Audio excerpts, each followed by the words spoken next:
Good afternoon everyone. आज मी ब्लॉगची सुरुवात दुपारीच करते आहे, कारण आज सकाळपासून ब्लॉग शूट करायला मला वेळच नाही मिळाला. तर मी माझी स्किन केअर रुटीन कशी आहे ना, जेव्हा मला अचानक कुठे बाहेर जायचं असतं तेव्हा मी कशी पटकन मला स्किन केअर करता येईल ते मी तुमच्यासोबत शेअर करते आहे. आज आमचं अचानक बाहेर जायचं ठरलं आहे, सो त्याच्यामुळे मला पटकन क्विक अगदी अर्ध्या तासात रेडी व्हायचं आहे. तो सगळ्यात आधी फेस क्लीन करून घेते. तसा तर फेस वॉश केलेला होता, तर सगळ्यात आधी फेस पूर्ण मी क्लीन करून घेतला.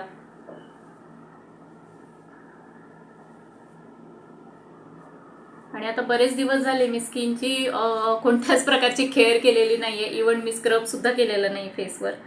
तर मी तुमच्यासोबत आज जे करते आहे ना ते तुमच्यासोबत मी शेअर करते. तर सगळ्यात आधी मी हे एव्हर यूजचं जे हायड्रेटिंग एक्सफोलिएटिंग स्क्रब आहे ना, तर याच्याने मी स्क्रब करून घेणार आहे फेसला. अगदी क्विक करणार आहे कारण वेळ कमी आहे माझ्याकडे आज.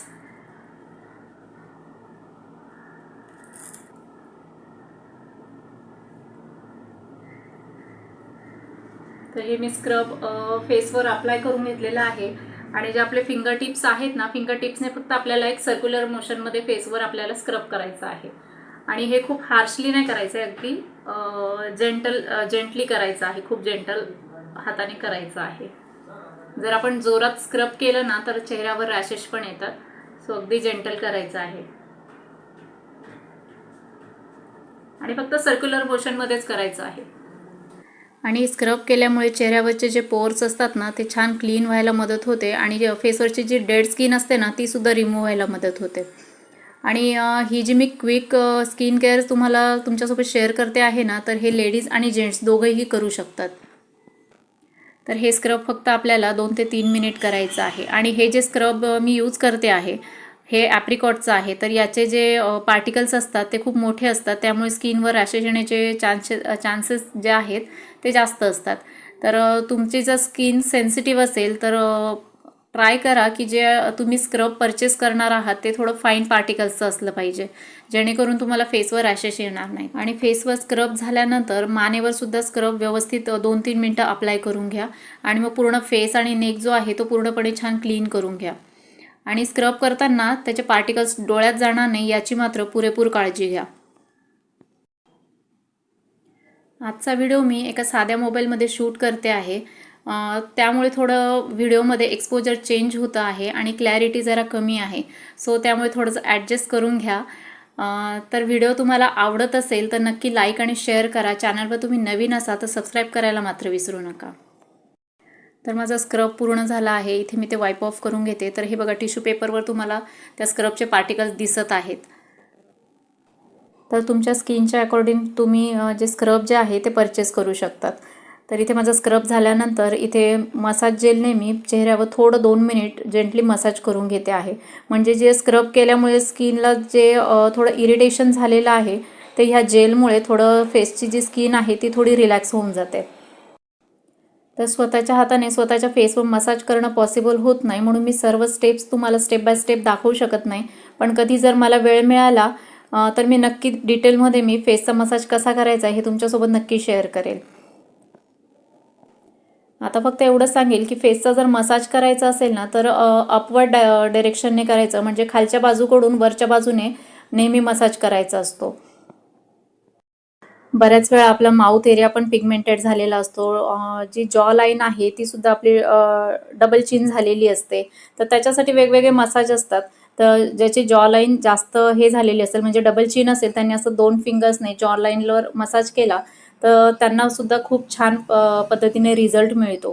तर जे डोळ्याखाली डार्क सर्कल वगैरे झालेले असतात ते सुद्धा आपण छान आय मसाज केला तर ते सुद्धा आपले रिड्यूस होऊन जातात. तर अशा प्रकारे वेगवेगळ्या याचा वेगवेगळा मसाज असतो. तर कधीतरी मी तुमच्यासोबत डिटेलमध्ये शेअर करेलच. तर अशा प्रकारे मी 3-4 मिनटं जमेल तसा फेस मसाज करून घेतला आणि छान फेस क्लीन करून घेतला. तर इथे बघा, स्किनचं टेक्स्चर माझं किती छान इम्प्रूव्ह झालेलं आहे आणि फेससुद्धा छान ग्लो करतो आहे. तर फेस क्लीन केल्यानंतर पुढची स्टेप म्हणजे जे फेस पॅक होता माझ्याकडे तो फेस पॅक मी अप्लाय करून. नेक्स्ट स्टेप म्हणजे मी आता हा जो फेस पॅक आहे तो फेस पॅक मी फेसवर अप्लाय करते आहे. आता माझ्याकडे बाउलमध्ये घेऊन ब्रशने अप्लाय करण्या इतका माझ्याकडे वेळ नाही आहे. सो मी क्विकली त्याला हातावर घेते, त्याच्यात रोज वॉटर मिक्स करते.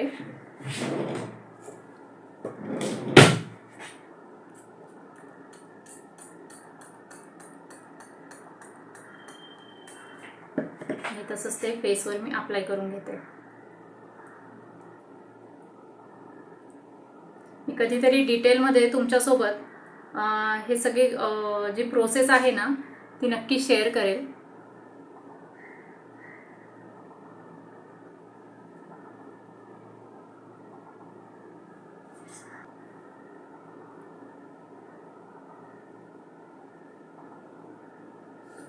सो हा पूर्ण फेस पॅक मी अप्लाय करून घेतलेला आहे आणि 5 मिनिटानंतर मी हा वॉश करून घेईन.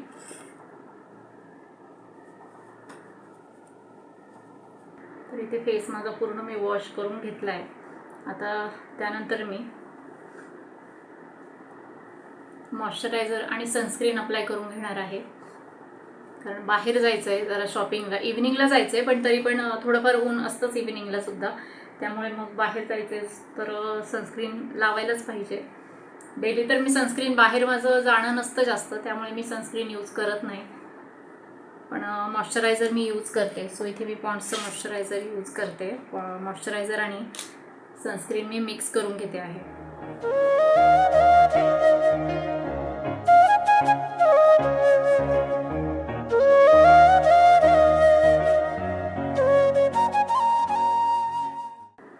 तर हे बोरोलिनचं लिप बाम जे आहे ते मी अप्लाय करून घेते आहे.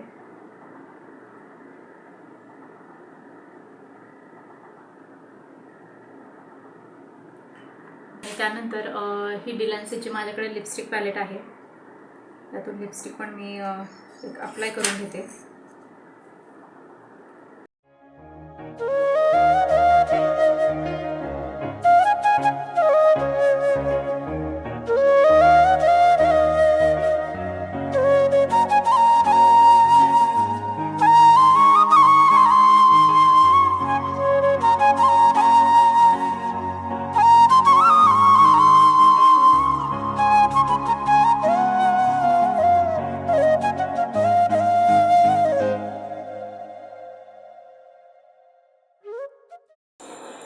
तर फायनली मी बाहेर जाण्यासाठी आता रेडी झालेली आहे. तर आम्ही बाहेर कुठे चाललो आहोत तर 2-4 दिवसात स्मिराचा बर्थडे आहे, तर तिच्यासाठी आम्हाला कपडे घेण्यासाठी जायचं आहे आणि सोबतच सृजनलाही घेऊन घ्यायचे आहे. कारण परत 2-3 आठवड्याने त्याचासुद्धा बर्थडे येणार आहे, तर सोबतच दोघांचे पण आम्ही कपडे घ्यायला जातो आहे. तर आम्ही वाघोलीच्या बाहेर जाणार आहे, कारण इथे जवळपास फुटवेअर आणि क्लॉथ्स जे आहेत ते अजिबात आम्हाला चांगले मिळत नाही. सो आम्ही वाघोली सोडून बाहेर जाणार आहोत. तर घरी गेल्यानंतर स्मिराची छान आंघोळ घातली आणि केस छोटे छोटे आहेत, पण मॅडमला मम्मीसारखं आज केस वाळवायची हौस आलेली होती, म्हणून तिथे तिचा टाईमपास चाललेला होता. तर सगळं रेडी वगैरे होऊन आम्ही शेवटी कपडे घेण्यासाठी बाहेर गेलो आणि बरेचसे दुकानं फिरलो. अंधार होईपर्यंत आम्ही खूप दुकानं फिरलो आणि शेवटी मनासारखे तिला पण आणि सृजनला पण दोघांनाही छान कपडे मिळाले. आणि येताना बराच वेळ झाला होता, पण तरीसुद्धा बाहेर पाणीपुरी बघितली आणि तोंडाला पाणी सुटलेलं होतं, म्हणून येतानाच आम्ही पाणीपुरीचं सर्व सामान घेऊन आलो आणि घरी येऊन मस्त पाणीपुरीचा बेत केला होता. बाहेर पाणीपुरी खायला कितीही आवडत असलं ना, पण तरीही मुलांमुळे मी बाहेर पाणीपुरी खायचं खूप टाळत असते. कारण हायजीनचा प्रश्न येतो, मुलांना ते थोडा त्याचा त्रास होतो, म्हणून मी शक्यतोवर घरीच पाणीपुरी बनवते. आणि दोघंही जास्त तिखट खात नाही, त्याच्यामुळे मग घरी पाहिजे तशी त्यांना बनवून देता येते. सो मी त्याच्यामुळे घरीच बनवणं प्रिफर करते.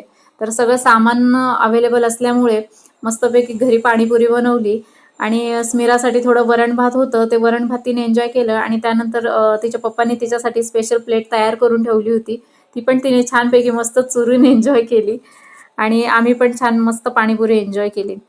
आणि पाणीपुरीवाल्याच्या घरात पण एवढा पसारा नसेल, एवढा पसारा माझ्या घरात झालेला होता. तर व्लॉग कसा वाटला हे मला कमेंटमध्ये नक्की सांगा आणि भेटूया पुढच्या अशाच नवीन इंटरेस्टिंग व्लॉगमध्ये. Till then, bye bye.